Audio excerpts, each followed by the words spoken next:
أدر ذكر من أهوى ولو بملامي، فإن أحاديث الحبيب مدامي.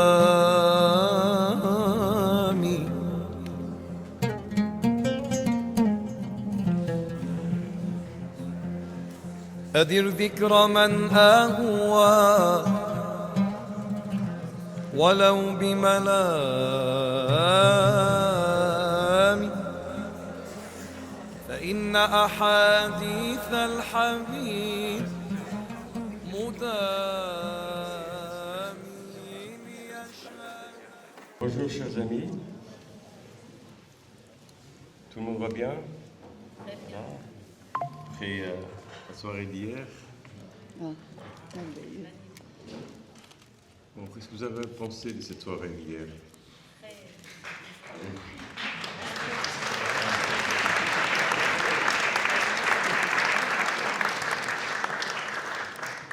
Bon, je crois que c'est éloquent, il n'y a plus rien à rajouter. Mais c'est vrai qu'il est très rare que dans les soirées d'ouverture, on aille un peu aussi loin, parce qu'en général on reste un petit peu plus dans une dimension, si je peux dire, presque justement pour un petit peu, pas trop entièrement relâché, si je peux dire, on ne va pas aller jusqu'à la transe. Mais hier, contrairement à ce qui se passe pendant la semaine avec les confréries soufis, on n'est pas non plus allé jusqu'à la participation de tout le monde. Et c'est ce qui se passe en général pendant les soirées soufis. Donc, on aura tout le temps de... Donc, en vérité, ce qu'on a pu voir était très beau, mais ne devrait pas être un spectacle. Il devrait être un moment de participation collective. Voilà. Et c'est ce vers quoi nous irons progressivement. Puisque précisément, je pense que c'est l'esprit de ce festival, c'est de faire vivre d'une façon en accéléré, si je peux dire, des manifestations qui font partie en l'occurrence, de la culture de Fès depuis des siècles. Ici, dans les maisons, comme nous pouvons l'être aujourd'hui, dans les aouïas, dans différents lieux, c'est aussi le quotidien que de faire du dhikr, du sama et d'avoir ces manifestations de transe, d'emportement, de ravissement. Il y a plusieurs termes pour décrire cela. Le ravissement, la présence, entrer dans la présence. Et puis, on dit aussi le khamara, hein, l'ivresse spirituelle. Donc, c'est de cela dont il s'agit. Et c'est pour cela qu'il y a tout le temps un peu une sorte de souffle qui change, de cadence de souffle, parce qu'au fur et à mesure qu'on rentre dans une nouvelle conscience, eh bien notre souffle, lui, va s'adapter, si je puis dire, à cet état de conscience. Hein, il va devoir la recevoir, d'une certaine manière, et donc interagir avec cette conscience et cette présence qui vient s'installer comme une forme d'extase, c'est-à-dire une forme d'entrée dans une émotion spirituelle.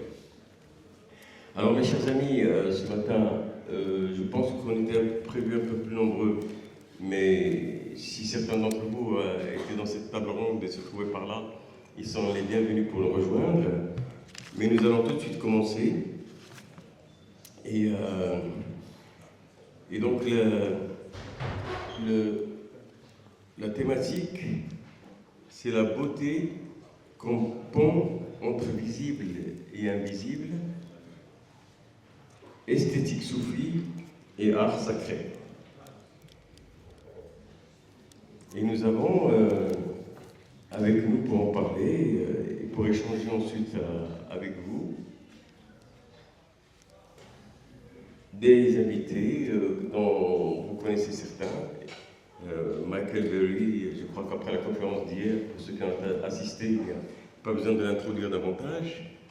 Je crois que vous avez pu percevoir un peu non seulement son érudition, ça c'est quelque chose de formidable à ce niveau-là, mais la passion qui accompagne cette érudition, et ça c'est beaucoup plus rare, de nous faire goûter à travers l'histoire, à travers les cultures, à travers les différentes traditions, de nous faire goûter quelque chose de l'essentiel. Et donc il nous dira quelques mots. Je vous présente une grande amie, se connaît depuis longtemps, qui, comme elle apparaît avec le kimono et avec, voilà, tout simplement ce qu'elle est, du Japon, des japonaises. Elle est comtesse, c'est la comtesse Klosowska, Setsuko Klosowska Dorola. Alors, je ne sais pas si ça vous dit quelque chose, pas vraiment. Et je vais vous en dire davantage, vous allez mieux comprendre. Donc, Setsuko Klosowska, la comtesse Setsuko Klosowska Dorola, d'abord est une grande artiste, sculptrice, de peinture. Elle fait des expositions dans le monde entier. Je crois qu'elle vient de refaire toute la céramique de Joséphine, je crois, n'est-ce pas, la femme de Napoléon, n'est-ce pas. Elle a refait tout le travail de restauration. Mais ça, c'est une petite chose parmi beaucoup d'autres qu'elle fait. C'est une grande artiste. Et puis, elle est aussi connue par un autre aspect, par le fait d'être la femme du grand peintre Balthus. Voilà, Balthus, qui est évidemment d'une grande réputation. Et avec Balthus et Setsuko, elles ont été toutes les deux les directeurs et directrices de la Villa Médicis à Rome. Et on en parlait avec Emmanuel qui a fait une exposition récemment à la Villa et qui est toujours en cours. Donc vous verrez, on parlera de Emmanuel tout à l'heure et de son exposition qui vous est offerte. C'est pour cela que nous sommes d'ailleurs dans ce lieu, pour associer notre présence à la présence de cette exposition. Donc, Manuel a aussi une exposition en ce moment dans la Villa Médicis, mais pour tous ceux qui ont eu l'occasion de passer par la Villa Médicis, je crois qu'on parle dans le moment où on est guidé à travers la villa, le 3/4 du temps de monsieur et madame Balthus et le quart du temps de la Villa Médicis elle-même. Mais en réalité, en parlant d'eux, on parle de la Villa Médicis parce qu'ils expliquent ce qu'ils ont apporté à cette Villa Médicis, comme changement, comme restauration, comme exposition, et c'est cela qui est véritablement intéressant. Alors donc elle nous dira quelques mots de sa perception de l'art et du rapport entre le visible et l'invisible, dans ce sens. Nous avons avec nous également M. Mohamed Ralmi, un grand ami. Nous sommes évidemment, là il y a beaucoup d'amis, et puisque le festival commence à prendre de l'âge aussi, un peu de temps, donc c'est un compagnonnage de longue date. Et Mohamed Ralmi est un homme d'entreprise, est un homme d'action, est un homme d'organisation, mais c'est aussi un homme de pensée et de philosophie. Donc il nous dira comment, dans sa perspective, il aborde cette question du rapport de l'esthétique dans sa relation entre le visible et l'invisible. Nous avons aussi avec nous Rani, c'est Mohamed Rani, qui est professeur universitaire, qui est aussi spécialisé dans la théologie soufie et musulmane, et qui nous dira quelques mots sur la perception de cette thématique, de ce point de vue-là, du point de vue de la théologie, mais il nous le dira en arabe, et j'en ferai la traduction synthétique. Donc, avec votre permission, je vais demander à Setsuko de nous dire quelques mots.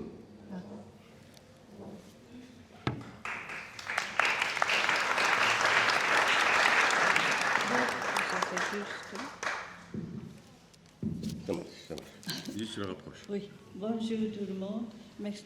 Tout d'abord, je remercie Fauzi que c'est grand bonheur d'être assisté au concert comme hier et aujourd'hui de parler justement de art visible, invisible.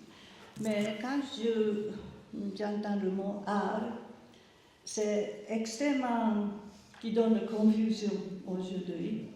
Alors, je préfère de ne pas parler de réelle peinture ou des choses visibles aujourd'hui, ce qu'on appelle art.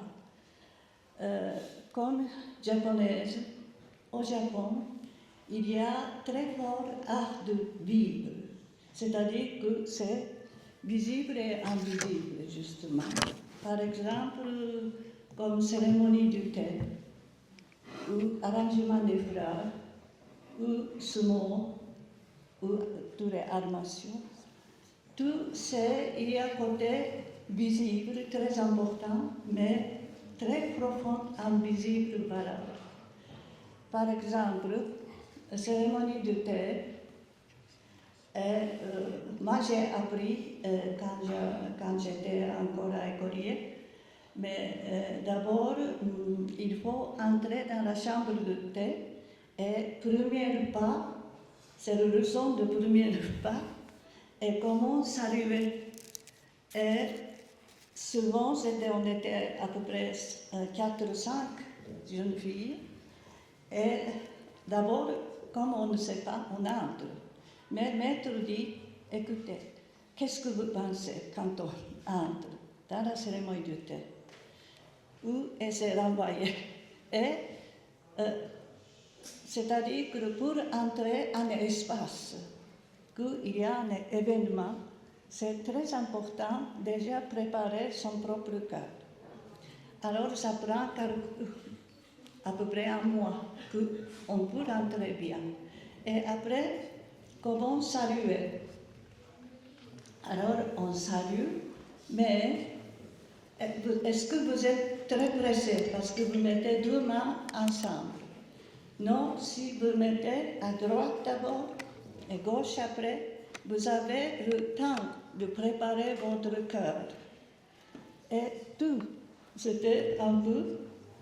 Et ça c'est, on apprend heureusement quand on est petit. Et ça aide de tous les gestes, de mettre son pensée. Et ça, c'est dans l'arrangement de fleurs. Et il y a arrangement aussi de bouquets de fleurs. Ça aussi, maître a dit, première fois, il me demande, quand vous coupez une fleur dans le jardin, quelle main vous portez? Alors j'ai pensé automatiquement, je tiens les fleurs à gauche, avec le ciseau à droite, donc je mets les fleurs à gauche. Alors il a dit non, parce que vous prenez une vie de fleurs, donc il faut tout de suite penser de donner combien cette fleur peut vivre longtemps. Qui veut dire il faut toujours amener une fleur dans l'onde. Alors si c'est les fleurs, je ne sais pas, du soleil, où il y a soleil, et comme ça qu'on porte. Et ça, c'est aussi le côté invisible dedans. Et ça, c'est l'arrangement des fleurs. Et par exemple, dans ce mot, c'est luth japonais. Et c'était, il y a corde autour où on lutte. Et cette corde, c'est intérieur, c'est sacré, et en dehors, c'est place commune. C'est la différence. Et où il jette de sel. Et sel, c'est de purifier l'endroit. Et souvent, il ne lutte pas immédiatement. Il regarde d'où, parce que ce souffle de deux doit être harmonieux pour commencer. Et c'est quelquefois 2 ou 3 fois, ce souffle ne correspond pas. Donc, il faut attendre que deux côtés, ce n'est pas ennemi. Lutte propre, c'est très important que tous les deux à bon moment de se battre. Et ça c'est vraiment côté visible et invisible. Et qu'est-ce qu'il y a d'autre? Il y en a tellement dans la vie, c'est-à-dire que dans la vie quotidienne, c'est très fort, même kimono, c'est encore cousu tout à la main. Alors c'est plus, comment on dit, plus tendre pour le tissu, parce que encore je mets des kimonos de ma grand-mère, ma mère, ma tante, et après un kimono, c'est toujours la même forme depuis le Xe siècle. On n'a jamais changé. Alors, c'est extraordinaire variété et dans le dessin, la façon de tisser. Et tous les dessins, qu'est-ce qu'il n'y a pas qu'on n'a pas fait le dessin de kimono? Jouet de l'enfant, des tasses de thé, de saison. Et d'ailleurs, le kimono, ça c'est très lié avec saison.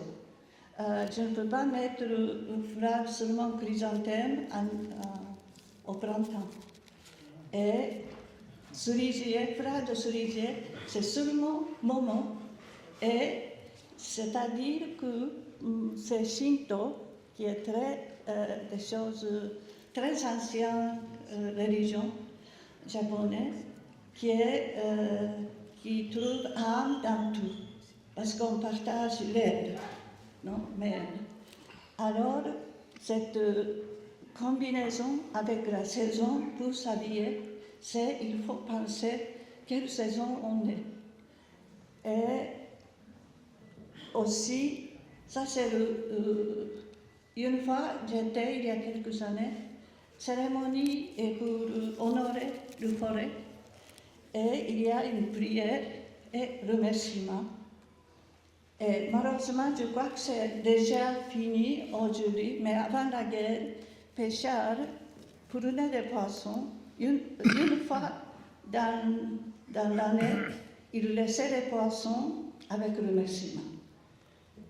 Que c'est partager avec la nature, c'est grâce à la nature on est. Et c'est le parti plus art, invisible chez nous. Je pense que c'est... Merci infiniment.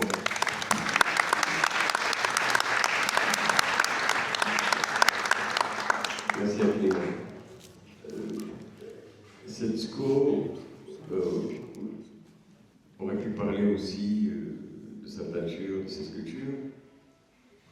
Mais elle a partagé avec nous. Oui, tu peux en dire quelques mots si tu veux. Oui, parce que dans les peintures, comme à la fin de la vie de Balthus, j'ai aidé dans son atelier, comme garçon d'atelier, de nettoyer des palettes surtout, mais comme j'ai vécu un moment de façon comme il travaille.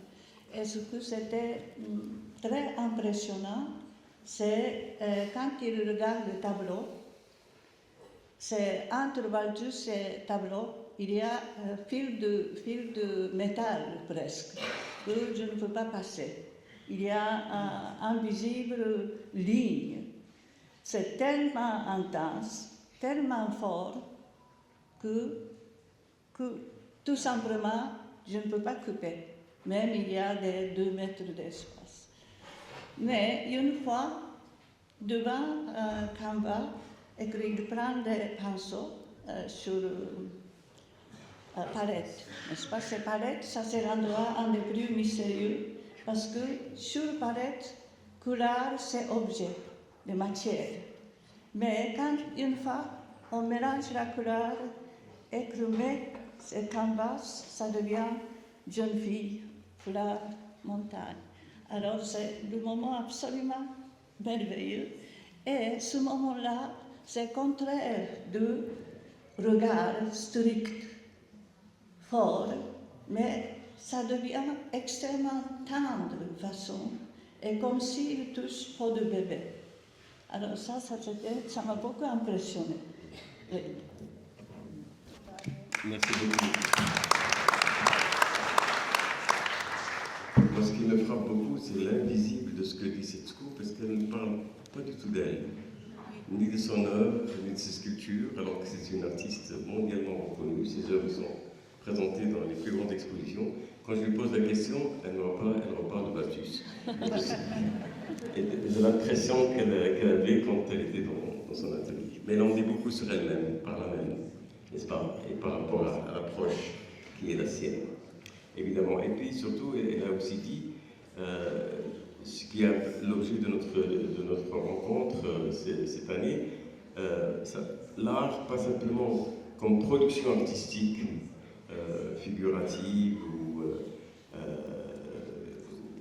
ou illustrative, mais comme art de vivre.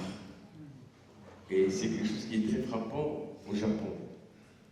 S'il y a vraiment, je pense qu'on a tous à apprendre, c'est ce que nous a aussi montré la conférence de Michael hier, ce qui est extraordinaire, c'est que nous avons tous à apprendre quelque chose de spécifique de chacune des cultures spirituelles, qui met l'accent sur un aspect plus qu'un autre, n'est-ce pas? Et qui, comme par un fil miroir, nous enseigne quelque chose. Et si le Japon nous enseigne quelque chose, c'est cette façon de mettre l'art dans le quotidien. Dans les rituels, c'est dans les choses les plus simples. C'est dans la façon de servir le thé, c'est la façon de se battre, la façon de vivre et de travailler. Et ça, c'est quelque chose d'extrêmement frappant, très intéressant. Alors, on retrouve un peu, il y a quelque chose dans les habitudes de Fès, dans les rituels de Fès, qui sont un peu de cet ordre-là. Et je sais que c'est des choses, après, avec le temps, auxquelles nous tenons beaucoup. Parce que d'abord, ils ont marqué souvent les enfances des uns et des autres. Et puis, ils sont comme des enseignements incarnés, donc qui se transmettent aussi à travers le temps. Alors, c'est Mohamed, je vais te laisser à la fin, mon cher Michael, si tu le veux bien, et demander à Mohamed de nous dire un peu comment tu vois cette approche-là.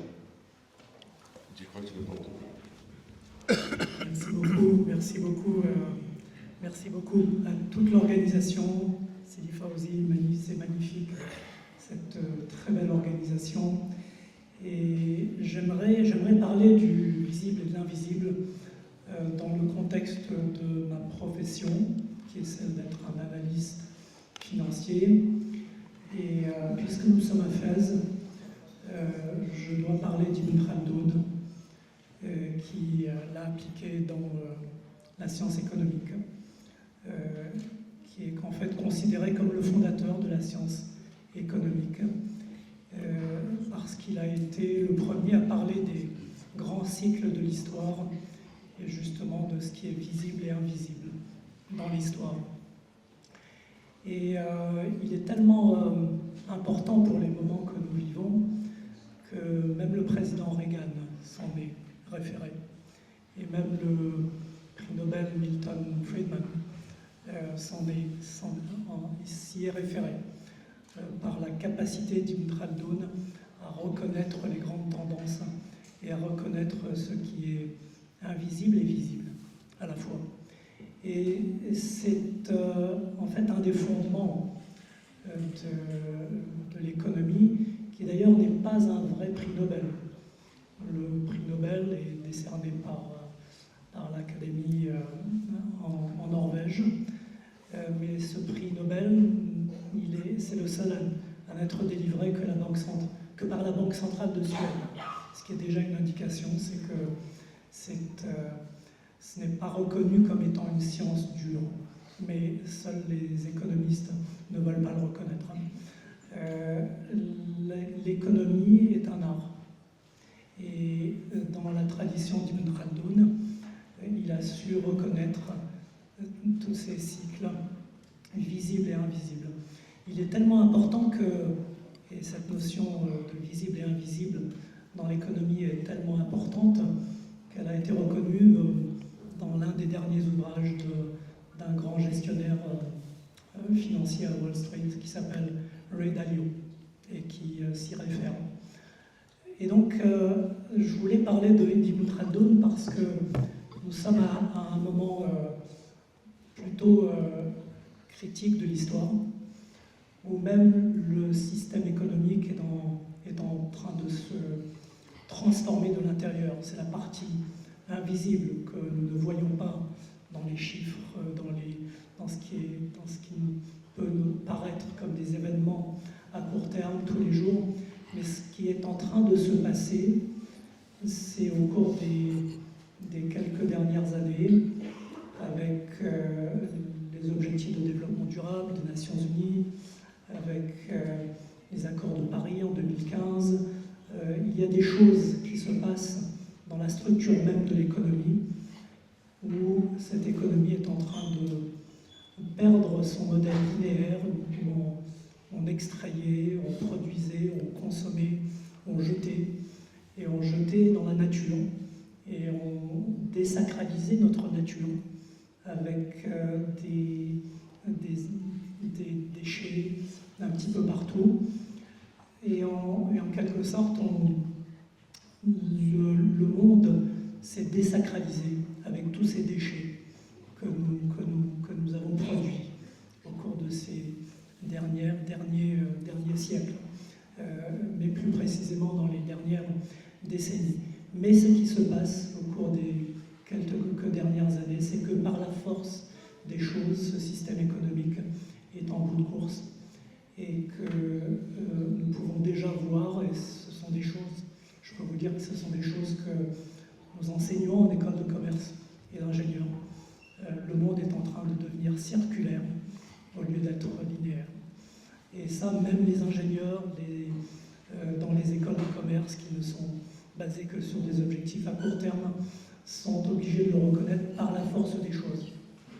C'est ce qui se passe, c'est l'invisible. Et l'invisible de ce que nous vivons actuellement, c'est que tout est en train de se transformer en cercle. Nous voyons des cercles partout ici, et qu'il y a certainement une force invisible qui pousse certainement, et ça je l'espère, dans l'humanité, vers plus de sagesse, la sagesse de ce cercle. Voilà ce que je voulais partager avec vous. Merci beaucoup.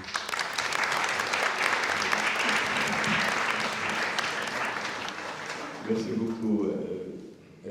Donc, est-ce que c'est une sagesse qui est en train de s'imposer comme une nécessité de mutation, ou est-ce qu'elle est inspirée par la vision de certaines personnes qui sont en train d'agir à leur échelle? C'est une sagesse, alors on ne l'appelle pas sagesse, mais ce sont des pratiques qui se mettent en place par elles-mêmes, par la force des choses. Il n'y a pas d'autre choix. Et donc comme si l'humanité était forcée d'aller dans cette direction, alors effectivement on voit aussi beaucoup d'autres choses inquiétantes, mais ça s'impose par soi-même. Eh bien voilà une bonne nouvelle. Il y en a si peu. On parlait de temps qui court. On a l'impression que c'est plutôt le grand bazar. Mais bon, si derrière ce bazar il y a un chaos créatif, c'est une bonne chose. C'est Mahmoud Faddal.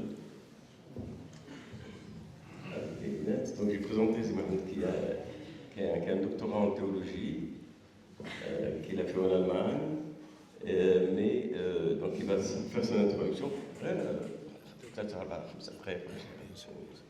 Et j'en ferai là pour le moment, vous allez juste apprécier la sonorité des mots, hein, le choc des mots et la musique des mots. Et moi, je ferai la traduction tout à l'heure. بسم الله الرحمن الرحيم.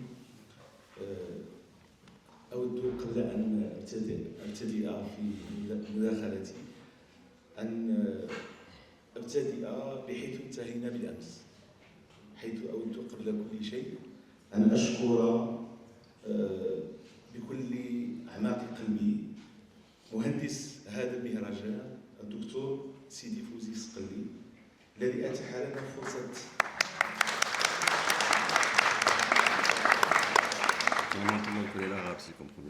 أتاح لنا فرصة الاستمتاع بمحاضرة ماتعة لفيلسوف عظيم بالأمس الدكتور مايكل بيري، التي أقل ما يمكن أن يقال عنها أنها ينبغي أن توسع أفكارها على شكل كتاب ليكون فرصة للنظر الفلسفي في تراثنا الصوفي.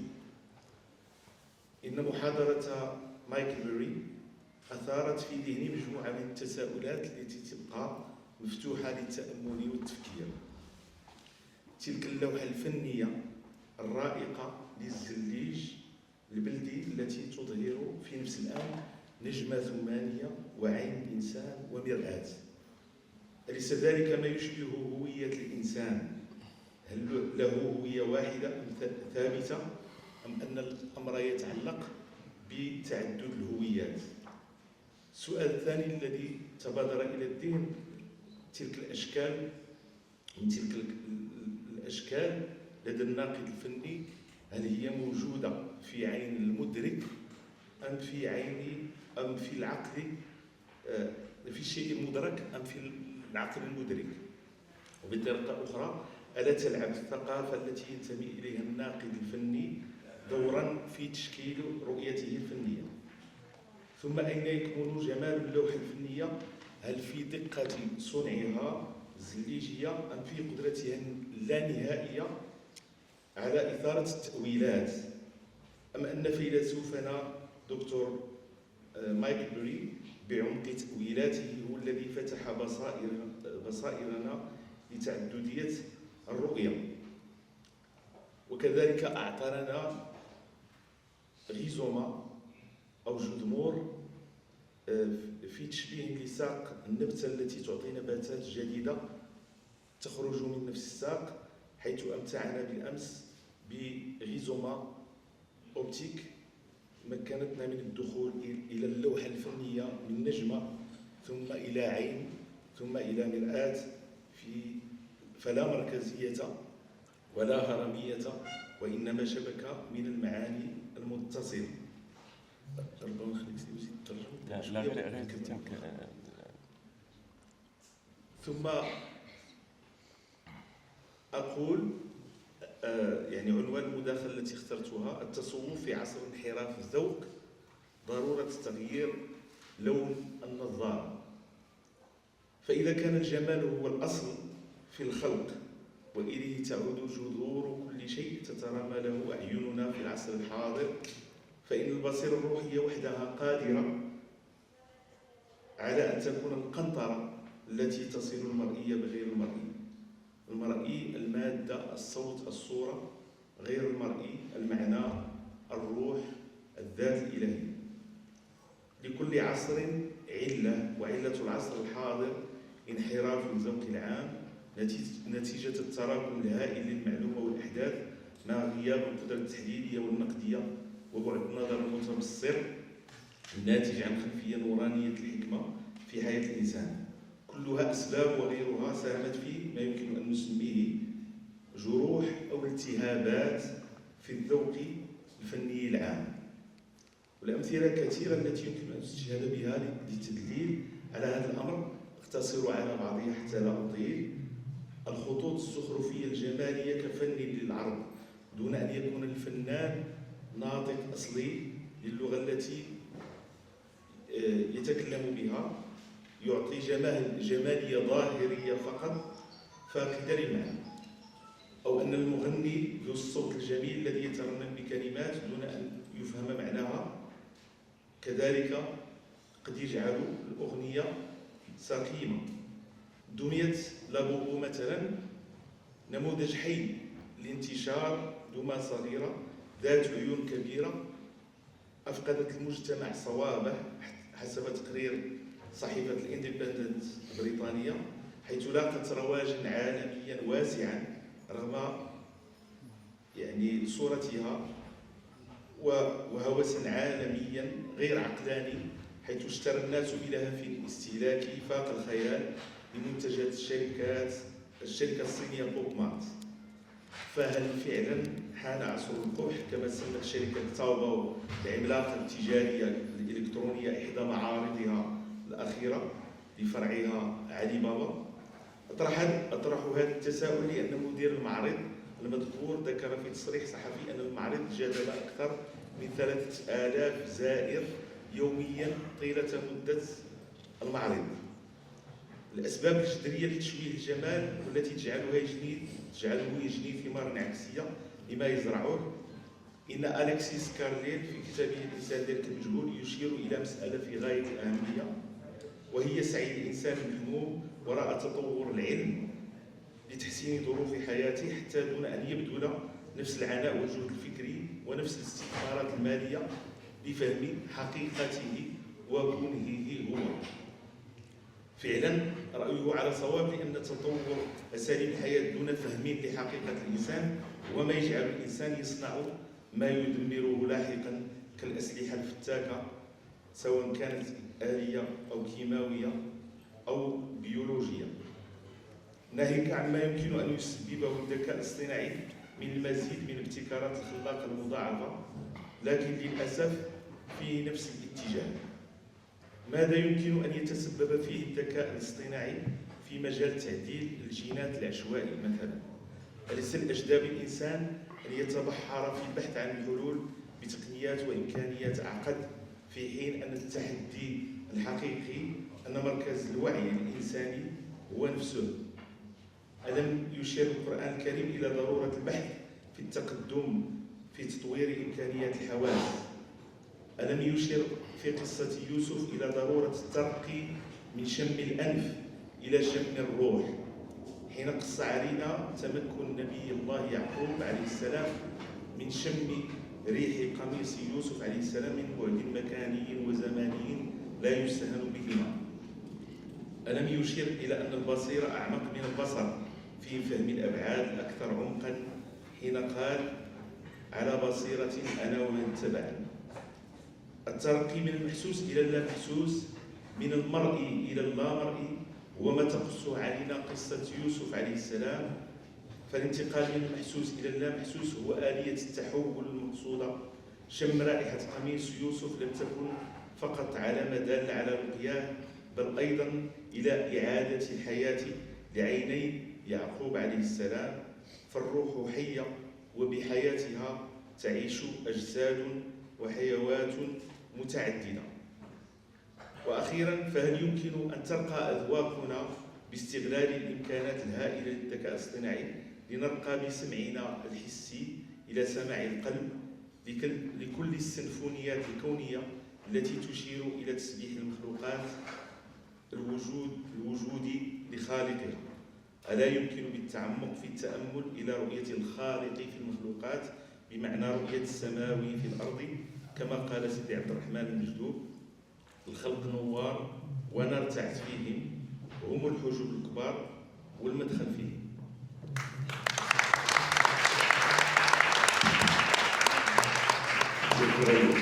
Shukran jazilan. Alors évidemment, d'une façon très synthétique,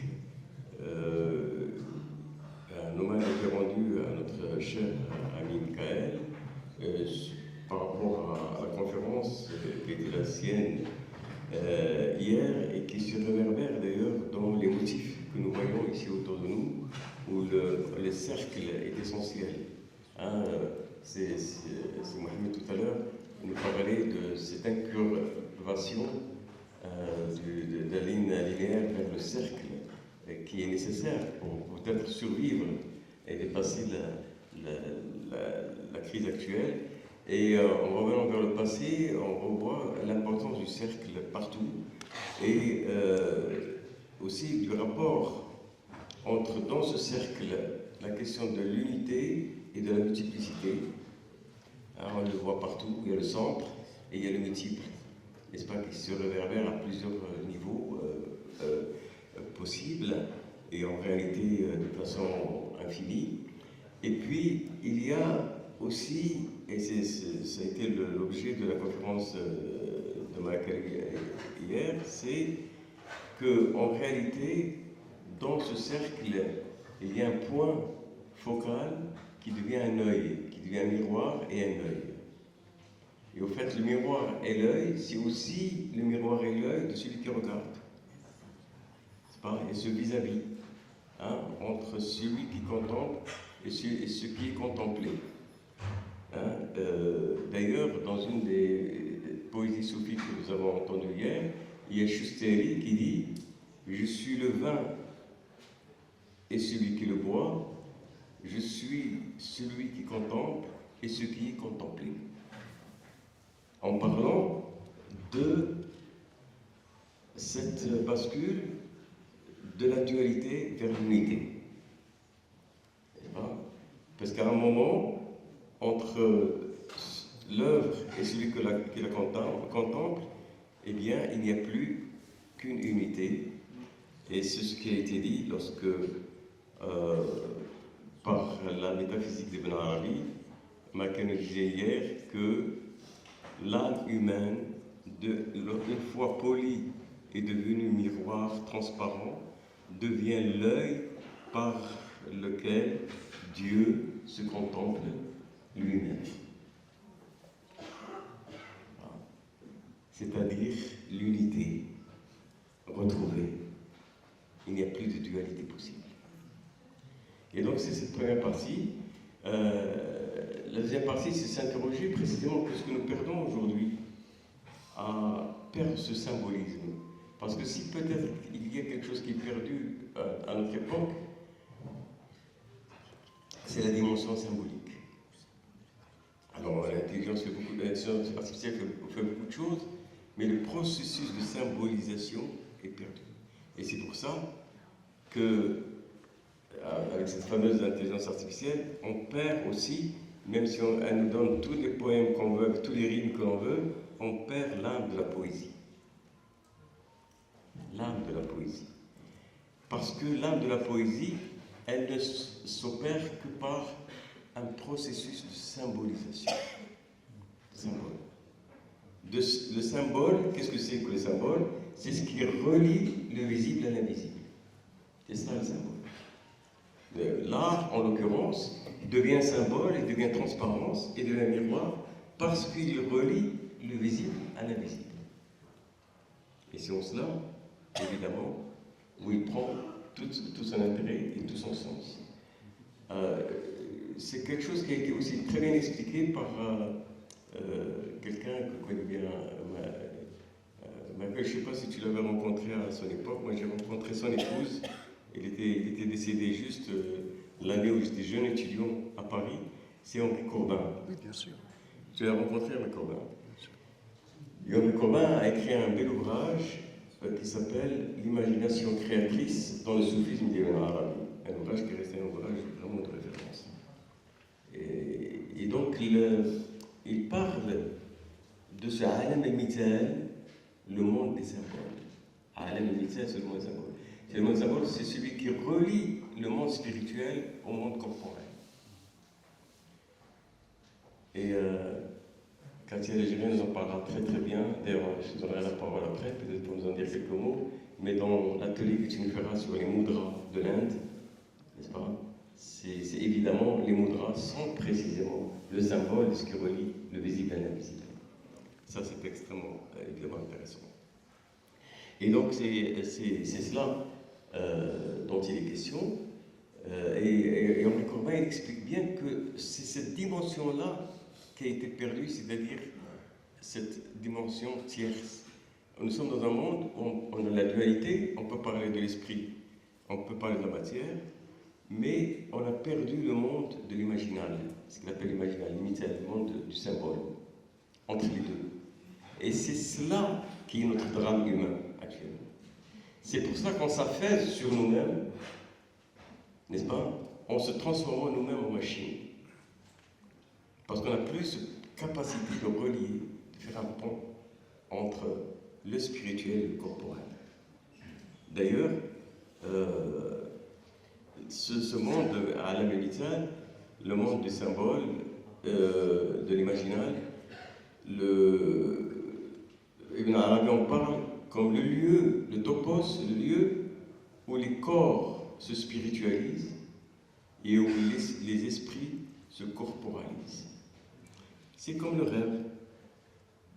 Le rêve, surtout lorsqu'il s'agit de rêves lumineux, de rêves symboliques, parce qu'il y a toutes sortes de rêves. Il peut y avoir des rêves simplement parce qu'on a mal dormi ou on a mal mangé, n'est-ce pas? Il peut y avoir toutes sortes de choses comme ça qui s'expriment, mais il y a des rêves dont on sent qui sont porteurs de quelque chose de symbolique, de message. C'est les songes, les fameux songes. Et je vais en venir pour finir avec ce que disait Rami, les rêves. Donc c'est le rêve, on voit des personnages dans le rêve, mais en fait ce n'est pas des personnages, c'est des significations qui s'expriment sous forme corporelle. C'est des significations spirituelles qui se corporalisent. Et donc, c'est ça le monde des symboles.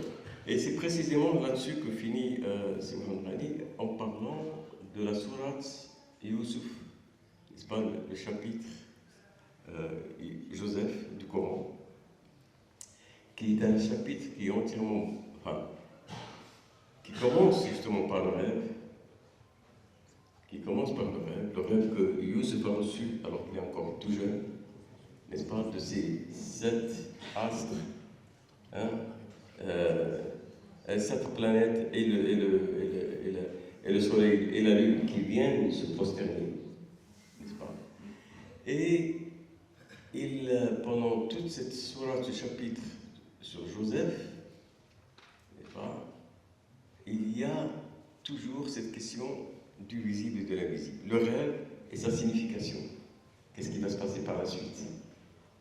Toute histoire, toute l'aventure de Youssouf qui va se retrouver prisonnier, esclave en Égypte, n'est-ce pas? Et tout ce qui va faire qu'au bout d'un moment, il va se dire, voilà, Dieu a rendu ce rêve effectif, n'est-ce pas? Comment quelque chose d'invisible va se manifester dans le visible. Comment, dans le rêve de Pharaon, qu'il voit 7 vaches maigres et 7 vaches bien nourries, bien prospères, et 7 épis asséchés et 7 épis verts. Et ce rêve qui est dans l'invisible va aussi devenir, et c'est ce que disait Simon Rami, l'invisible de l'économie. C'est à partir de là qu'une décision fondamentale va être prise par Pharaon pour préserver le peuple égyptien de la famine, puisqu'il va savoir qu'il y a 7 années de vaches maigres qui sont annoncées, et de sécheresse, et qui vont prendre donc toutes les précautions nécessaires pour faire l'épargne nécessaire. Et ça, c'est extraordinaire. Je ne sais pas si on est arrivé à la maturité aujourd'hui économique, on peut penser ce type de choses. Je ne sais pas si on peut imaginer ça en leur disant, vous n'avez pas rêvé quelque chose là-dedans. Pas les traders qui voient les influences et les tendances, mais des gens qui sont ailleurs. On va peut-être faire un pont symbolique entre quelques majdoubs de Fès, n'est-ce pas, et Wall Street.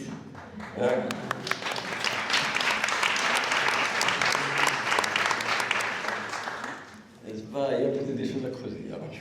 Après tout, il faut oser.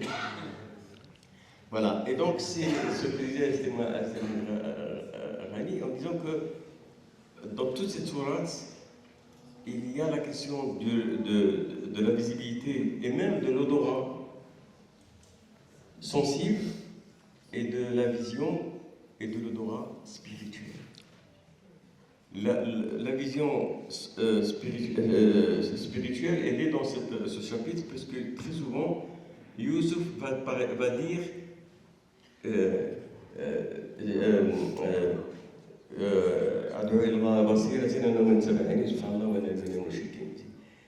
je appelle à Dieu par la vision que j'ai du cœur, pas par la vision extérieure. C'est pas par la vision. À la basira, c'est la différence qu'il y a en arabe entre la basira, le regard physique, entre le basar, pardon, le regard physique, et la basira, qui est le regard du cœur. Là, on est véritablement entre le visible et l'invisible. Le basar, c'est le regard physique du corps. Et le basira, c'est le regard du cœur. Donc déjà, Joseph, par le fait que dans ses rêves, il y a déjà quelque chose qui se révèle de ce qui va se produire dans le monde visible, il y a ce pont constant entre le visible et l'invisible. Et puis, il y a aussi le fait qu'à distance, alors qu'il avait tellement pleuré la perte de son fils, Joseph, dont il ne savait pas qu'il avait été pris en esclavage, on lui avait dit qu'il avait été assassiné, enfin plutôt dévoré plutôt. Mais je ne sais pas s'il y croyait au fond de lui-même, je pense qu'au plus profond, il avait un grand espoir, mais il a tellement pleuré que son œil en est devenu blanc. Eh bien, il va, dans ce chapitre, sentir à distance, à des milliers de kilomètres, l'odeur de Youssouf. C'est pas vrai. Et il va le dire à ses enfants, il leur dit, je sens l'odeur de Youssouf, mais vous allez me prendre pour quelqu'un de gâteux. Donc c'est extrêmement intéressant ce voyage permanent entre le visible et l'invisible. Eh bien, nous allons maintenant demander à notre cher Michael de nous dire ce qu'il pense de tout cela.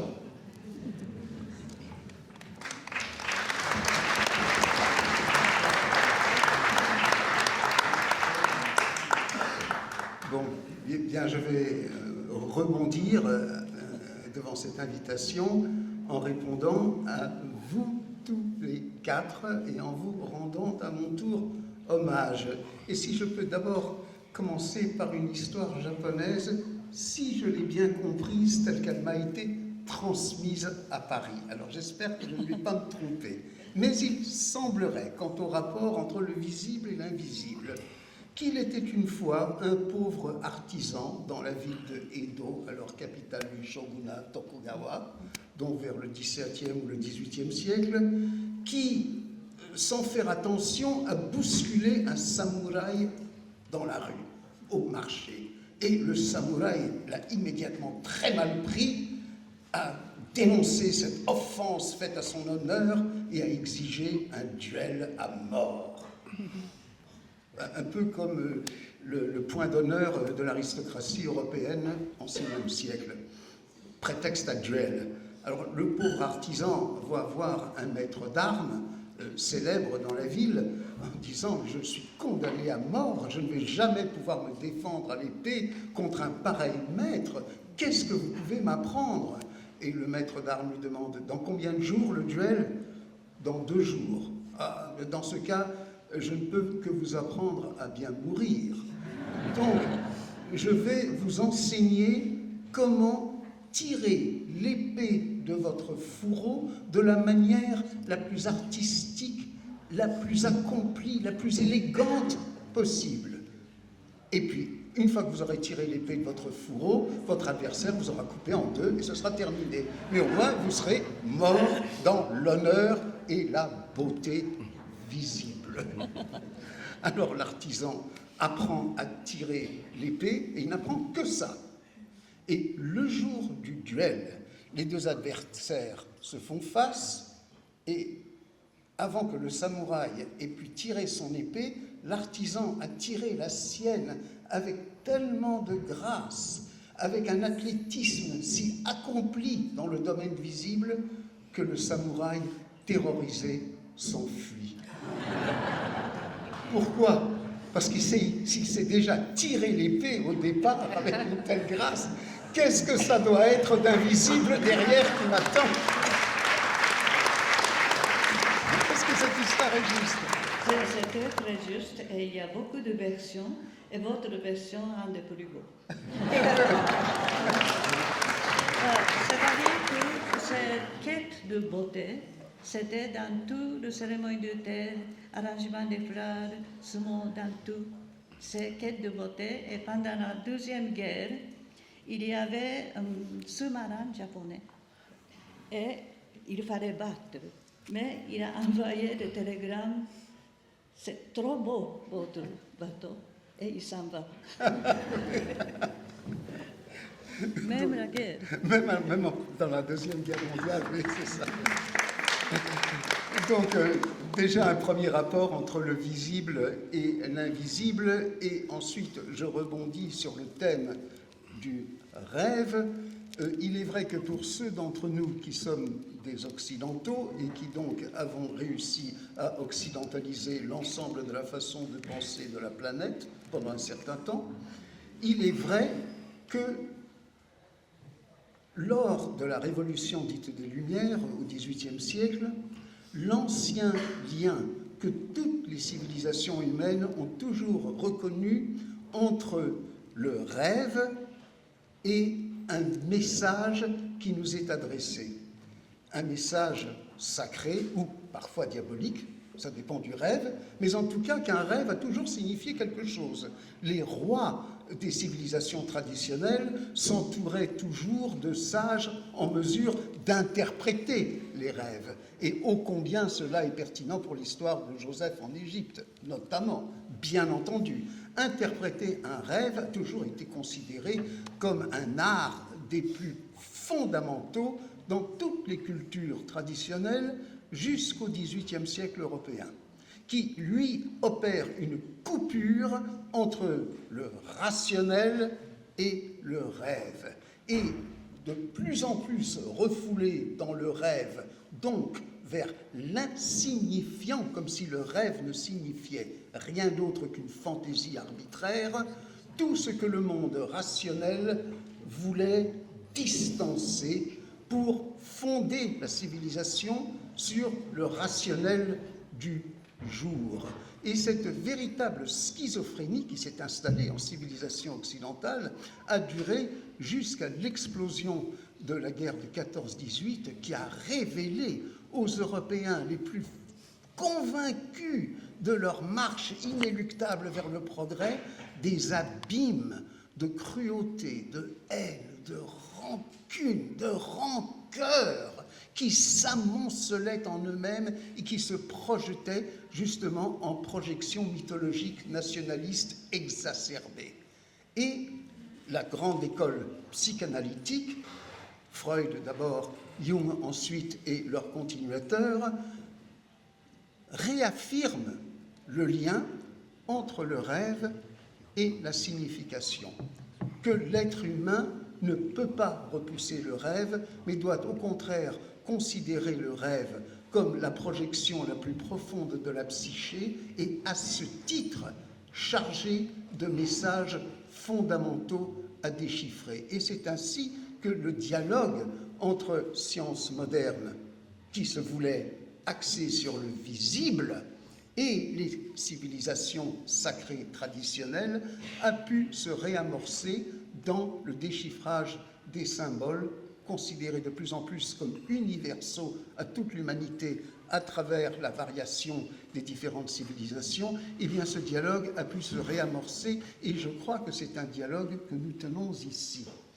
Alors, la troisième partie de cet exposé, cette fois je vais rebondir sur ma conférence de hier, sur un aspect sur lequel je n'ai pas voulu insister devant les images, mais auquel je voudrais revenir ici en m'appuyant sur la forme d'art que nous voyons ici dans ce monument d'architecture et de décoration traditionnelle de la civilisation marocaine, plus particulièrement.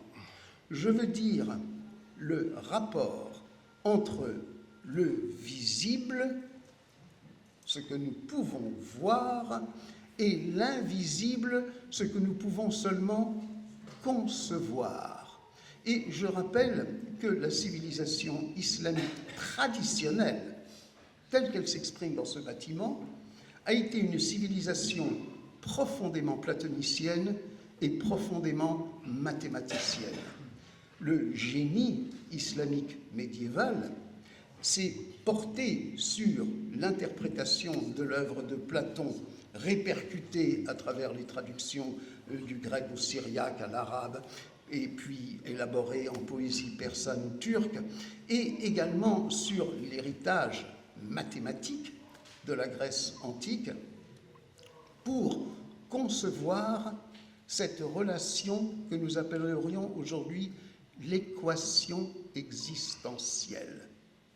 J'insiste sur cette formule mathématique. Dans l'équation existentielle, telle que la formule, entre autres, Ibn Arabi au tournant du XIIe et du XIIIe siècle, eh bien, le visible est visible, mais le visible est une moitié de l'équation. De l'autre côté de l'équation, il y a l'invisible, ce que nous exprimons en mathématiques modernes par une sorte de figure 8 couchée. Alors, si je prends l'invisible, qui est l'infinité des chiffres, nous savons qu'en mathématiques, évidemment, l'infini existe, parce que nous pouvons ajouter 2 à 3, à 4, à 5, à 6, à 7, et continuer ainsi jusqu'à ce qu'aucun être humain n'atteigne l'infini vers lequel, pourtant, pointent tous les chiffres. Et si nous n'acceptions pas l'existence de l'infini, notre système mathématique s'effondrerait, parce que nous présumons, même lorsque nous n'y pensons pas de manière explicite, quand nous faisons le moindre calcul, nous savons de manière intuitive, véritablement intuitive, que nous pourrions continuer à ajouter des chiffres sur ce papier jusqu'à déborder du papier, demander un autre papier et encore un papier, et ainsi de suite jusqu'à l'infini. Or, ces chiffres sont une manifestation visible de l'invisible. Comment est-ce que l'infinité mathématique peut-elle se présenter à notre esprit si ce n'est à travers des chiffres et les différentes opérations allant de la multiplication à l'addition, à la division et ainsi de suite. Donc l'infini invisible se manifeste à nous à travers les chiffres, et pourtant je sais très bien que lorsque je marque le chiffre 3 sur une feuille de papier, le chiffre 3 en lui-même n'est même pas un 3. Le chiffre 3 n'est qu'un signe conventionnel qui désigne une réalité abstraite qui est le 3 dans l'absolu. Je sais pertinemment que je peux ajouter 3 cailloux, l'un à côté de l'autre, et ces 3 cailloux que je vois et que mon chat peut voir, puisqu'il les contournera s'il marche sur ce chemin de ces 3 cailloux, eh bien le chat, lui, pour autant que je sache, n'est pas en mesure d'arriver à la conception abstraite du chiffre 3 qui, au-delà des 3 cailloux ou des 3 pommes ou des 3 poires, est un chiffre purement abstrait et invisible, que je rends visible. Par exemple, si j'apprends à compter à mon enfant, qui déjà dépasse mon chat, puisque mon enfant apprendra qu'un caillou et un caillou et un caillou feront 3 cailloux, et que 3 poires, l'une à côté de l'autre, feront aussi le chiffre 3, et que ce chiffre 3 est invisible, c'est un concept. Et pourtant, même si je ne peux pas, et je ne pourrai jamais vous démontrer rationnellement que le chiffre 3 dans l'abstrait existe, nous le savons par cette intuition, justement, que le soufisme appellera al-yaqin, c'est-à-dire la certitude absolue. Bien sûr que l'infinité existe, et je ne peux pas prouver que l'infinité existe, mais je peux tendre vers l'infini en mettant d'un côté de mon équation tous ces chiffres alignés jusqu'à ce que je m'arrête par épuisement, et de l'autre côté de l'équation, il y aura ce 8 couché sur le côté qui m'indiquera, comme pour me taquiner le cerveau, tu vois, tu n'arrives pas jusqu'à l'invisible, tu n'arrives pas jusqu'à l'infini, et pourtant tu sais que j'existe. Et comment sais-tu que j'existe? Eh bien, tu as les indications qui pointent vers l'invisible de tous ces chiffres alignés, mais de l'autre côté, tu as l'invisible dont tu dois accepter l'existence comme étant la réalité, et pourtant tu ne le sais que par cette intuition que le soufisme, lui, appellera la certitude absolue, c'est-à-dire une intuition fulgurante. Alors, ceci nous ramène maintenant au domaine de l'art sur lequel je voudrais conclure.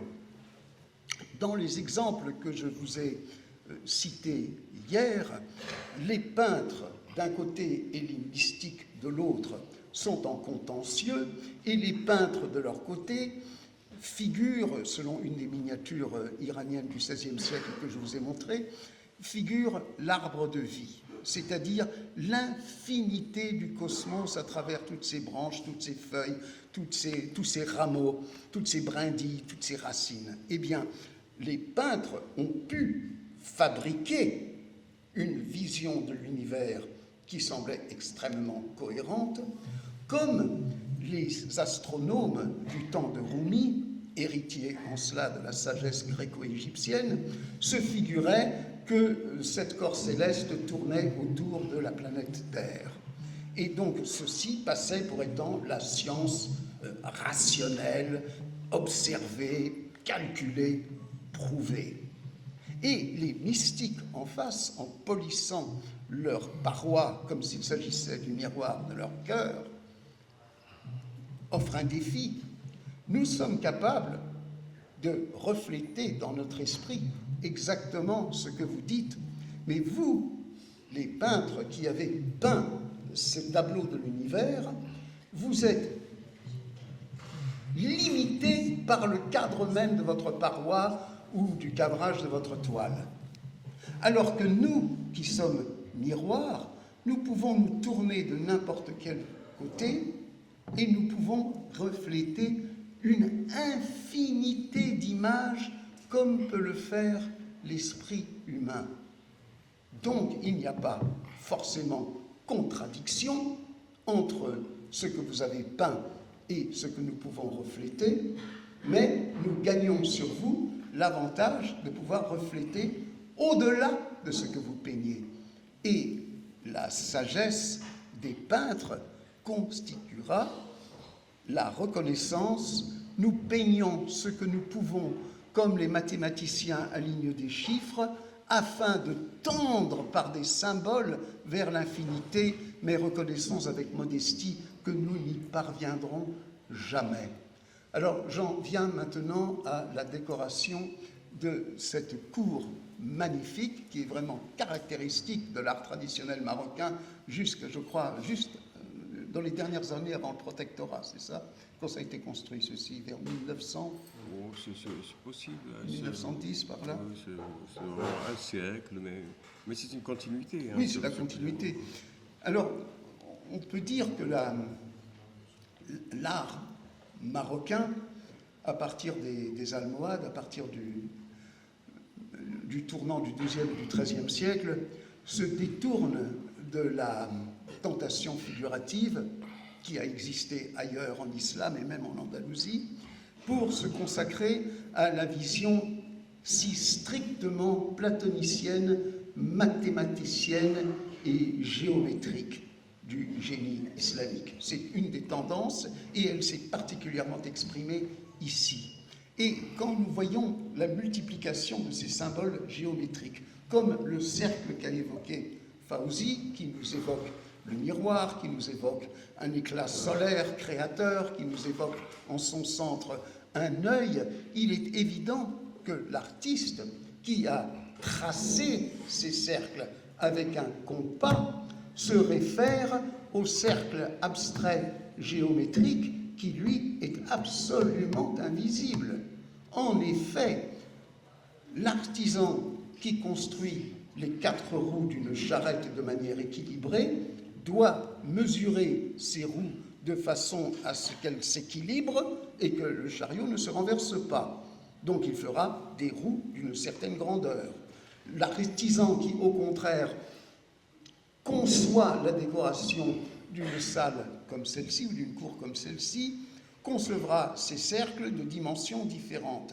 Et pourtant, tant le charretier que l'artisan architecte se réfèrent à un cercle abstrait, idéal, invisible, lequel n'a aucune grandeur spécifique. S'il avait une grandeur spécifique, tous les cercles que nous verrions ici dans cette cour seraient de la même grandeur, mais elles ne le sont pas. Donc tous ces cercles visibles sont des variantes rendues visibles d'un cercle absolument invisible, et comme de l'infini moins l'infini à plus l'infini, l'infini rejoint l'infini, nous avons le cercle de l'univers invisible rendu visible à travers les cercles de cette cour. Merci.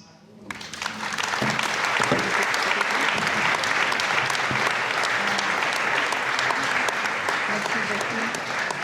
Mais juste que vous avez dit, peindre des tableaux, il y a limite. Moi, je ne pense pas, parce que beaucoup de choses qui est fait par être humain, il y a âme dedans, et il y a honte. Et par exemple, une fois, j'étais dans un dessin de Leonardo da Vinci, tout petit, mais c'était immense. À mon avis, c'est ce qu'on dit un chef-d'œuvre, on dit onde. Et cette onde, forêt immense, soleil, tout, a son propre onde qui est invisible, qui correspond à un grand artisan qui fait rond, qui réalise vrai rond. C'est ce que je voulais dire, c'est que l'artiste plastique, appelons-le comme ça, quand il crée ou quand elle crée un chef-d'œuvre, indique l'infini comme un symbole transparent à travers ce qui est montré sur la toile, la feuille de papier ou sur la paroi sculptée. Très bien.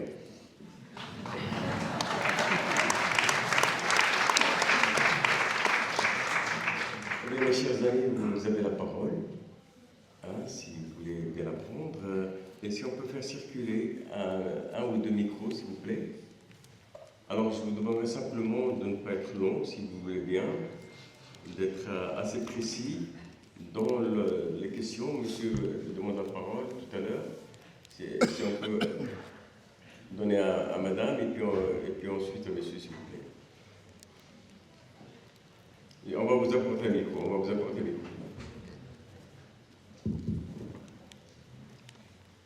Bonjour, merci pour la belle conférence, échange. Alors, vous avez parlé de symboles, vous avez parlé de bouquets de fleurs, vous avez parlé de visible et invisible. Et moi, c'est une réflexion en même temps, question. N'est-ce pas un exemple vraiment visible et invisible que ces personnes-là qui sont venues et elles n'ont pas trouvé où s'asseoir, elles viennent s'asseoir autour d'un cercle, elles forment une fleur, une belle fleur, avec différentes couleurs, et ça c'est l'exemple visible.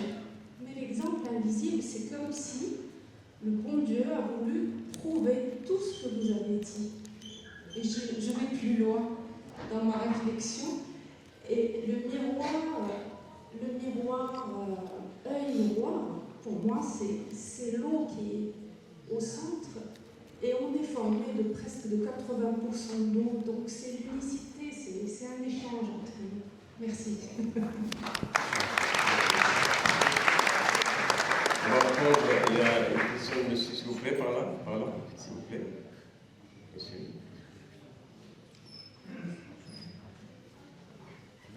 Bonjour Monsieur Sravi, on est ravi d'être parmi vous, Monsieur Jalal Hassan, directeur général de l'UNIFRSI. من خلال بحثي البسيط حول هذا اللقاء الذي يتعنون بجمالية الصوفية والفن المقدس، سأتحدث باللغة العربية والفرنسية وسأطرح الأسئلة بالفرنسية وباللغة العربية للجميع. لسيادتكم سيدي الدكتور. باش ما نطولوش قل بالعربية ومن بعد نعم، شكرا.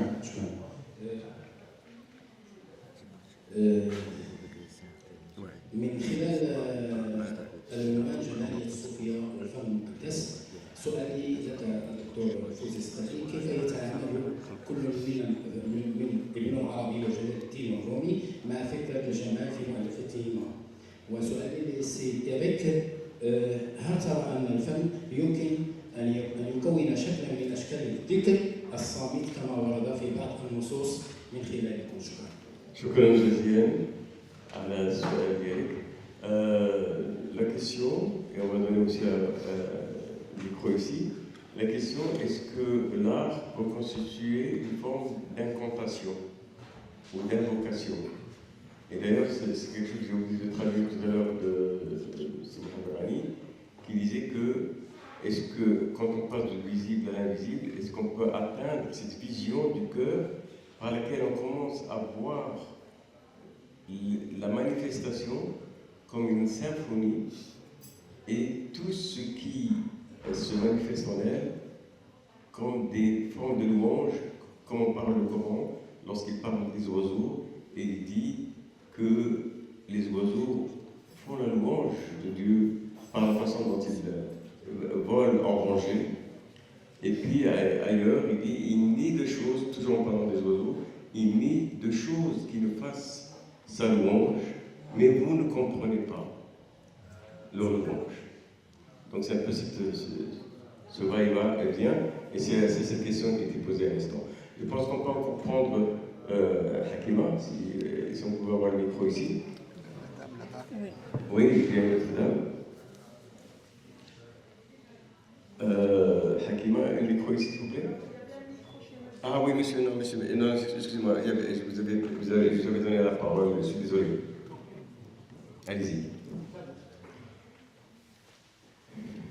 Je suis très ému.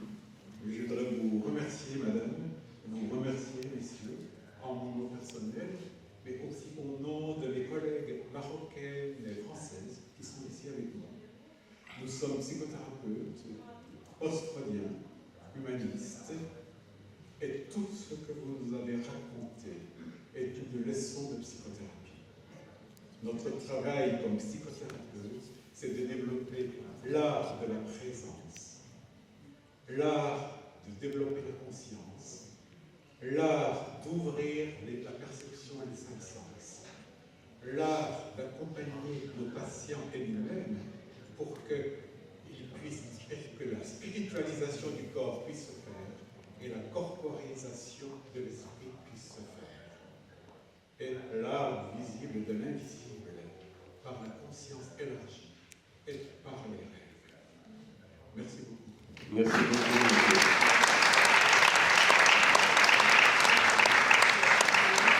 Merci beaucoup de cette belle question à Hakima.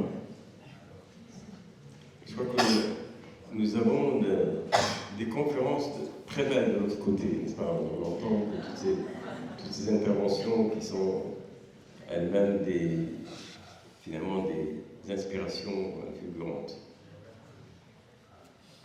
Bonjour et merci pour vos belles paroles, vos belles pensées partagées. C'est bien que j'ai pris la parole après M.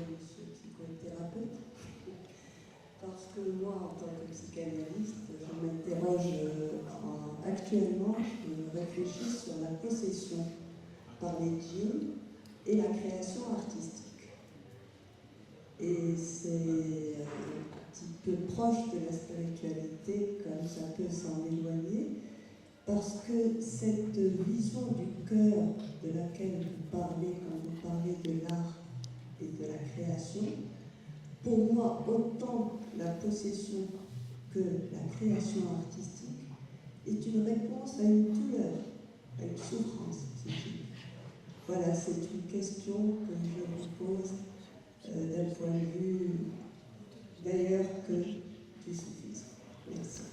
Merci beaucoup. Pour information, tout à l'heure dans l'après-midi, nous allons avoir un moment avec Ahmed Shah. Ahmed Shah, qui est une confrérie populaire, qui est précisément connue pour cette façon d'introduire le titre en tant que processus de guérison. Et d'ailleurs, ça s'appelle guérison, shifa. Et puis, comme vous savez, nous avons Manuel Benico qui est avec nous, photographe, mais aussi chercheur, anthropologue, professeur universitaire, et qui a fait cette exposition. Donc vous êtes tous conviés au vernissage à 2h30, ici pour l'exposition, et tout de suite après, nous aurons le moment de Ahmed Shah. Et c'est vrai que c'est une question qui se pose beaucoup.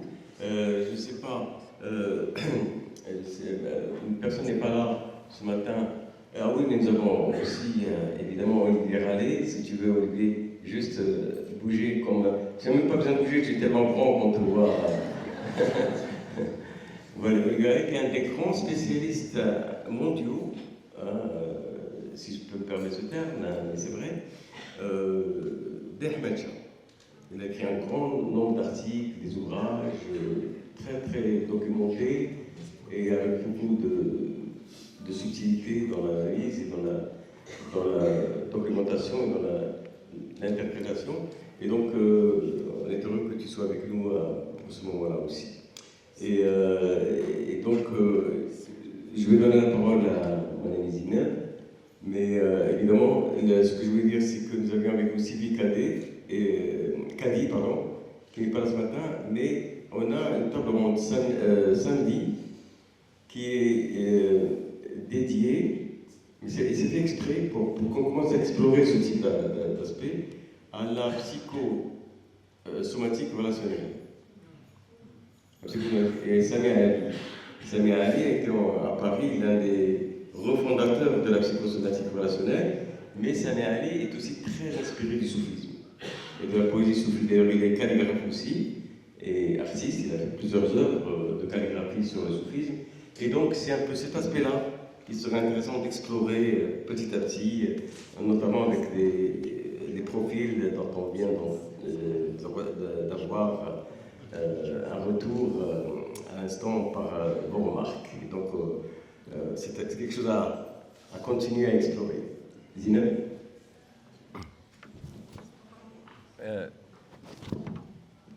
Allez-y. Et puis on vous redonne le micro, peut-être le dernier, si vous voulez, parce que c'est vrai qu'on peut rester longtemps, mais on va rester toute la semaine, hein, vous savez. On a encore du temps de bonheur. Non, le micro, je ne sais pas si marche. Tu le rapproches, Merci Sylvie de m'avoir donné la parole. Je suis heureuse d'être là où le temps s'arrête, justement, parce qu'ici, en fait, le temps s'arrête et on n'a plus cette notion de matériel, de visible, l'invisible, qu'on flotte un peu. Et je voulais reparler de la beauté dont vous avez parlé, Sylvie, sur la beauté des poupées qui ont les yeux un peu. C'est-à-dire que cette beauté qui change et qui devient une normalité. C'est ce qu'on voit dans le monde de la médecine esthétique. Moi, je suis médecin dermatologue et je vois des aberrations sur l'être humain qu'on est en train de changer les critères de beauté. Et ça me dérange. Donc, je voulais juste mettre ce point en tant que spécialiste.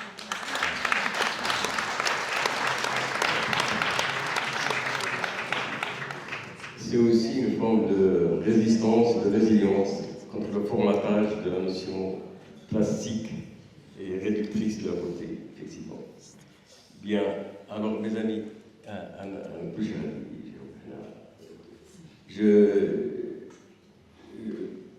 je pense qu'on va se suffire de ces questions pour le moment. Je vais donner la parole à ceux qui veulent pour répondre.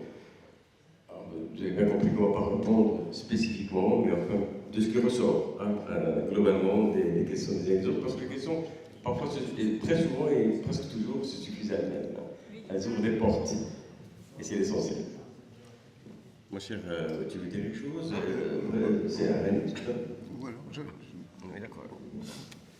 فقط أود أن يعني أشكر الأستاذة على يعني هذا السؤال أو الملاحظة في غاية الأهمية، لأن قضية الجمال الذي تتغير أذواقنا تجاهه، يعني لهذا عودت المداخلة بضرورة تغيير لون النظارة، بمعنى أن الأذواق تختلف والتأويلات تختلف حسب رؤيتنا للأشياء ومقاييسها كذلك، ويعني هناك تأتي ضرورة الحفاظ على الأسس المشتركة في الفن للحفاظ على الذوق العام. شكرا. Donc, si on répond à la question de Zineb tout à l'heure, sur précisément le fait que parfois on cherche à rompre cette relation de subjectivité par rapport à ce qu'on apprécie. Comme si l'appréciation peut être quelque chose de purement matériel, de purement extérieur, de purement factuel, n'est-ce pas? Et qu'on oublie que c'est le regard que l'on porte sur les choses, hein, qui donne aussi vie et âme à ce que l'on apprécie et à ce que l'on découvre et laisse se révéler. Donc c'est cette intersubjectivité qui fonde la beauté et non pas des canons qui sont considérés comme des canons purement extérieurs et qu'on essaye d'imposer d'une façon évidemment arbitraire. Merci beaucoup, Mohamed. Nous continuons aussi à aller.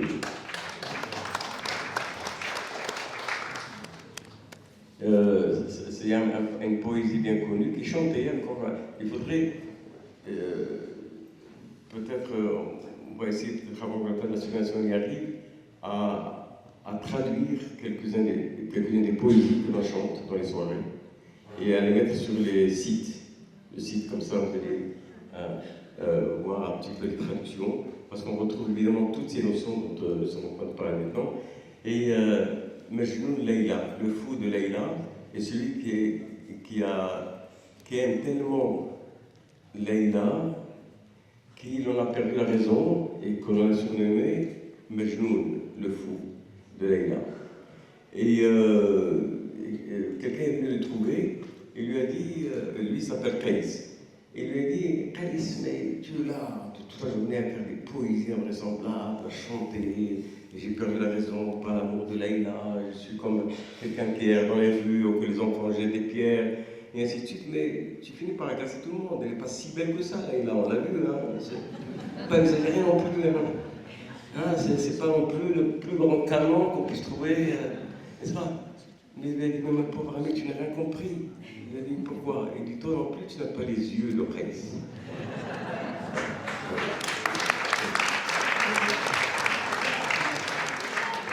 Donc c'est cela. أتطلب ليلى وهي فيك تجلتي وتحسبها غيرا وغيرك ليست. Tu demandes Leïla alors que c'est en toi qu'elle s'est manifestée. Et tu la crois autre que toi alors qu'elle n'est que toi-même. C'est la beauté de l'âme, Leïla. C'est ça.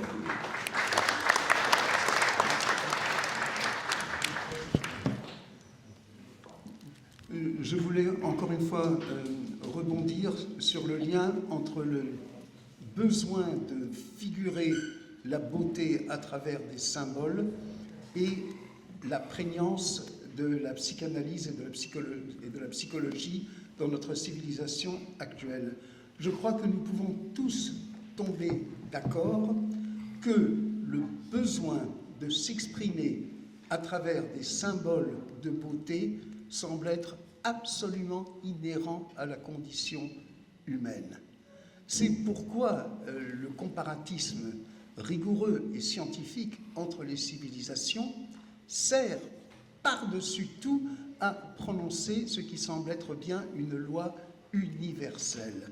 Que nous remontions aux grottes de Lascaux ou d'Altamira, 40 siècles avant l'ère commune, où les prêtres peintres rampaient à travers des boyaux obscurs jusque dans des salles souterraines que seuls pouvaient voir des initiés à la lumière des torches pour peindre la réalité de leur monde tel qu'ils essayaient de la saisir, ce qui manifeste à travers ces magnifiques figurations de bisons et d'autres créatures un besoin absolu de l'être humain de représenter, fût-ce malgré les tabous et les interdits qui se sont répétés d'une civilisation à l'autre, et nous voyons encore un exemple ici au Maroc. En se détournant du figuratif, la créativité plastique s'exprime à travers la multiplication des notions géométriques, ce qui est absolument un jardin étoilé, enchanté, les étoiles du paradis, bien sûr, les étoiles du jardin du paradis. Et je viens à l'époque moderne. C'est Matisse lui-même, un des grands créateurs de ce qu'on appelle l'esthétique contemporaine, Matisse qui, lui, a dit devant le défi de l'œil photographique qui enregistre tout, le peintre doit revenir de l'illusion de la fenêtre ouverte sur la profondeur vers la pure surface. Ma toile n'est qu'une surface. C'est au XVe siècle que les théoriciens de la Renaissance italienne ont voulu définir la peinture, comme Leon Battista Alberti, comme une fenêtre imaginaire s'ouvrant sur un espace imaginaire pour inviter l'œil du spectateur à plonger dans un infini. Eh bien non, puisque la photographie le fait, moi, Matisse, je vais ramener la peinture à la pure surface et j'assemblerai des juxtapositions de couleurs franches et même si je peins une fenêtre, je la peins de telle façon à ce qu'on n'ait même pas l'illusion qu'elle s'ouvre sur un jardin, mais qu'elle constitue un autre bloc de couleurs dans la surface. Et au moment même où Matisse instaure l'art moderne en ramenant la peinture à la surface sans chercher, soi-disant, à s'ouvrir vers l'infini ou à raconter des histoires comme toute la peinture depuis la plus haute antiquité, même la préhistoire a toujours voulu le faire, apparaît le cinéma. Et le cinéma, aussitôt, semble répondre à ce besoin humain, inné, profond, mais je veux raconter des histoires à travers des images. Et je veux voir une surface qui s'annihile elle-même comme la surface d'un miroir sans teint. Je ne vois plus la surface, mon esprit est englouti dans la profondeur infinie de l'image. Et le cinéma répond à la peinture moderne qui se détourne volontairement, ça ne veut pas dire qu'elle est vraiment faite, mais qui se détourne volontairement de la profondeur pour réaffirmer la profondeur et la poursuite vers l'infini. Et donc on voit ces récurrences dans l'aventure humaine que met si brillamment en lumière la psychologie moderne. Merci. Merci beaucoup.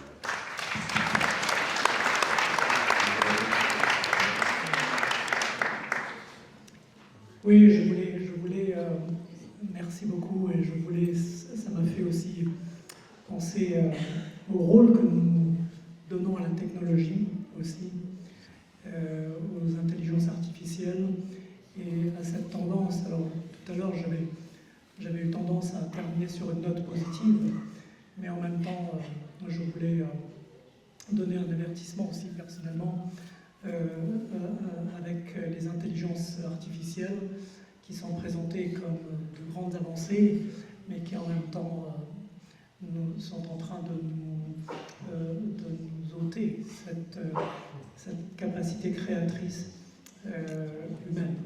Et en fait, il y a de nombreuses enquêtes qui montrent bien que plus nous utilisons l'intelligence artificielle, elle nous donne cette commodité, elle nous donne cette facilité avec des réponses toutes faites, mais en même temps,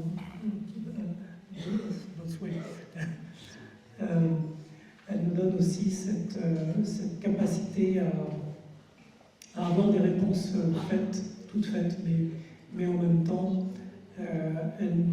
plus on l'utilise, et au moins, c'est comme un muscle, au moins on utilise nos capacités créatrices. Cette capacité créatrice, elle se perd d'une manière pratiquement exponentielle. Donc c'est notre humanité.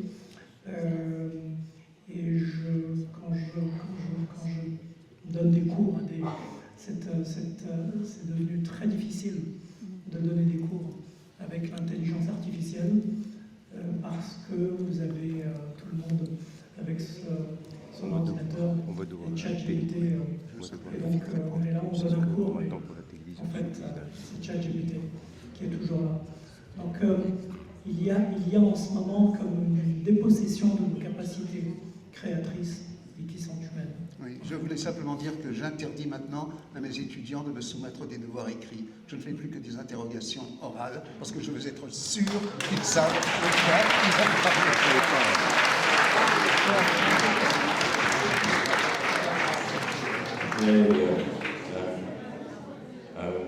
C'est la même chose. Tu fais la même chose aussi.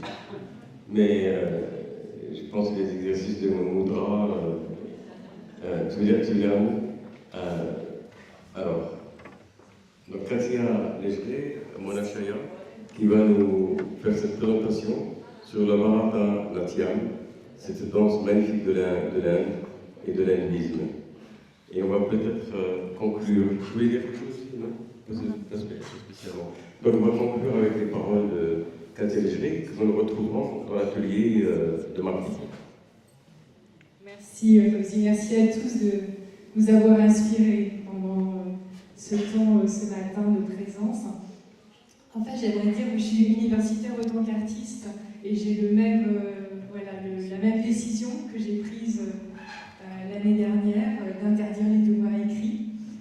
Et en fait, en repassant par l'oralité, le fait que j'ai quelques cours qui sont des cours de Bharatanatyam, donc ce théâtre dansé très ancien qui a une histoire de 2000 ans dans les textes, puisque le Natya Shastra date de 2000 ans, et donc il y a une continuité extraordinaire, unique au monde, dans cette gestuelle qui fait qu'il y a une complexité incroyable, il faut apprendre par cœur tous les gestes. Enfant, on n'y comprend rien.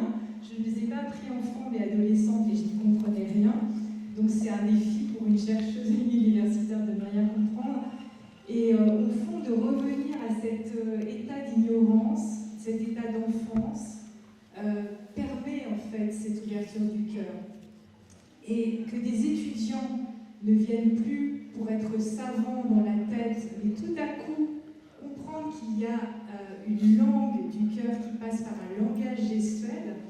Et lorsque, effectivement, on parle d'un concept abstrait, parce que j'ai en philosophie de l'art, et que nous parlons du cercle, eh bien, il faut bien le faire avec les mains. Et on voit que c'est toujours imparfait, toujours infiniment imparfait, et pourtant la vision intérieure peut être juste et peut nous faire tendre vers la perfection. Donc, mettre en présence un jeune, un étudiant, mais vous tous, parce que je vous invite mardi à cette expérience, d'un poème très ancien qu'on apprend enfant en Inde sans comprendre. Et finalement, c'est ça ce processus de symbolisation dont vous avez tous parlé, et Fauzi tout à l'heure, c'est que ça ne suffit pas de dire oui, là je vous montre un perroquet, je vous montre un corbeau, je vous montre un cygne.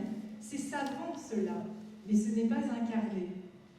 Et en fait, l'incarnation, c'est déjà de respirer en même temps avec le cœur, parce que la main n'est pas une abstraction comme ça, ou une partie du corps, elle est enracinée dans le cœur. Et c'est un processus. Et je pense que voilà, le vivre, ce n'est pas être être bon dans un art ou doué, pas du tout.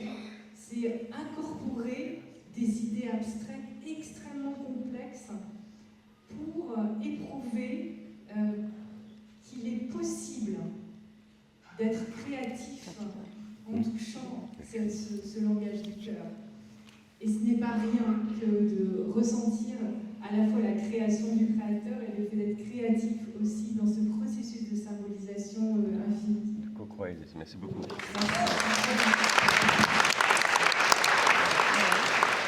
Eh bien, c'est parfait, c'est une synthèse parfaite de tout ce que nous avons échangé ce matin. Donc, on se retrouve tout à l'heure pour le vernissage, ici, à 2h30, et pour le moment, matcha. À tout à l'heure.